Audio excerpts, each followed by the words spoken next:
Bonjour à tous, voilà, moi c'est Serein, Teacher S, voilà, donc c'est moi en fait.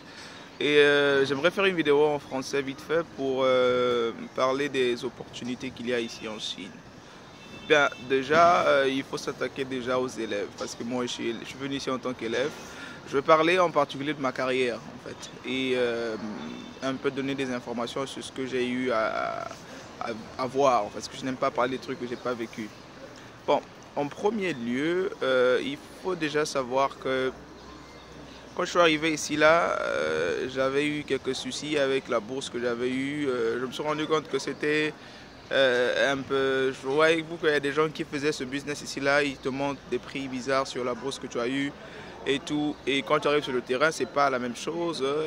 Et voilà, donc dès que je suis arrivé, on m'a demandé de payer. Et je n'avais pas assez d'argent, donc il fallait que je rentre dans des petits trucs.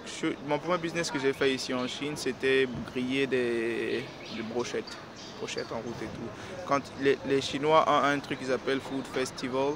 Et voilà, ça se vend juste la nourriture et tout. Voilà, donc j'ai eu à vendre de la nourriture. Et c'était pas mal. Genre, on me payait par jour quelque chose de 300 yuan, quelque chose de 30 000 par jour. Donc tu travailles toute la journée, on te paye 30 000. Ici en Chine, 30 000, c'est pas grand chose en termes de dépenses. Au pays, 30 000, c'est beaucoup d'argent. Oui. Voilà, donc ça c'était mon point boulot. Ensuite, je suis rentré dans des trucs de laver les assiettes. Ça aussi, c'était pas mal. Ça, on payait quelque chose de 9 000. Ouais, 9 000 par jour. Et après ça, j'ai fait aussi, voilà, au club, voilà, j'ai été manager dans un club comme ça. J'ai aussi été danseur dans un club. Bon, quand tu es manager, au moins on te paye 20 000 par soirée. Quand tu es danseur, on te paye quelque chose de 4. On te paye quelque chose de 8 000 par soirée. Donc c'était pas mal quand même. Et ensuite, je me suis rendu compte qu'avec ce genre de business, je ne pouvais pas aller loin. Je me suis engagé dans le teaching, l'enseignement. J'ai fait une formation là dans une université en ligne en Angleterre. Et après, j'ai gradué de là-bas. J'ai eu un diplôme pour enseigner l'anglais. Avant même d'avoir le diplôme, j'avais déjà commencé à faire quelques trucs comme des part-time, genre travail à demi-temps. Bon, déjà le problème encore c'est que quand tu y vas sans avoir le visa de travail, on peut t'attraper et tout. Bon, malheureusement pour moi c'était arrivé aussi, on m'avait attrapé, on m'avait fait payer quelque chose de 500 000 comme amende. Bon, c'était pas si grave que ça. Il y en a qui vont jusqu'à être rapatriés directement et tout. Bon, j'ai quand même j'ai eu à survivre et tout, donc c'était la bonne. Voilà, donc je suis arrivé jusqu'au niveau où j'ai eu mon diplôme d'enseignement et là je suis maintenant full-time. Je fais un peu du full-time dans le teaching, dans l'enseignement parce que là-bas, disons que ça paye mieux que tout ce que j'ai eu à faire ici avant.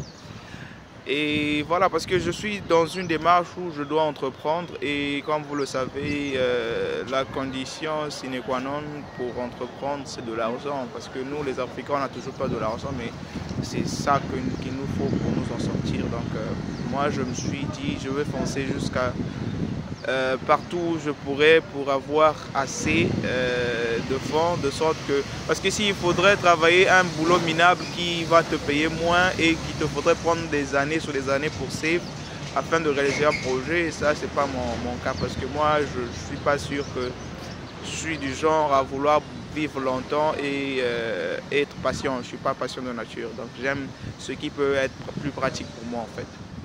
Il y a aussi un business que j'ai vu certains étudiants faire. Actuellement, voyez-vous qu'il y a le virus et il y a ce truc de vente en ligne qui commence à boomer là. Donc il y a de ces étudiants qui font ils vendent des objets précieux, des pierres précieuses, des trucs comme ça en ligne. Ils font des lives, ils vont animer et tout consort. Bon, ça quand même aussi c'est un bon business. Et il y a aussi un autre business, par exemple, certains étudiants qui ont un peu d'argent. Tu ouvres une compagnie ici et que quand tu as la licence, tu peux facilement ouvrir un shop en ligne sur des plateformes comme Alibaba, comme Taobao, voilà, c'est un peu comme le système d'Amazon en fait.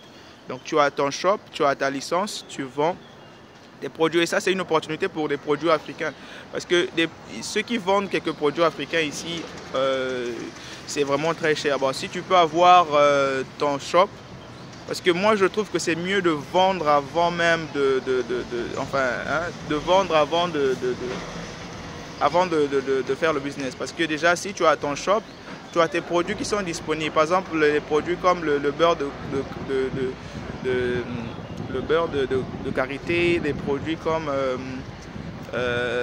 qu'est-ce qu'on a encore en Afrique qui boom ici, là? Il y a beaucoup de choses, des produits comme ça, genre qu'on a, les trucs comme la teke, là, les trucs comme ça, ici, là, il n'y en a pas.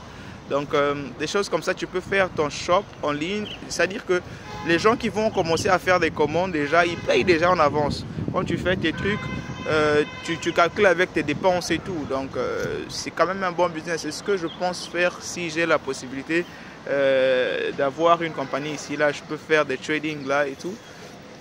Pour créer comme une espèce de pente entre l'Afrique et ici. Parce que les mêmes produits que tu peux faire en Afrique, si tu peux les transformer, les vendre, tu les vendras forcément même à 10 fois plus grand le prix que tu peux le vendre en Afrique. Donc voilà, ici il faut diversifier les choses, je crois que ce serait une bonne chose. Et aussi, je pense bien que je suis dans une tentative où j'aimerais tenter en fait... ce que je disais déjà, voilà,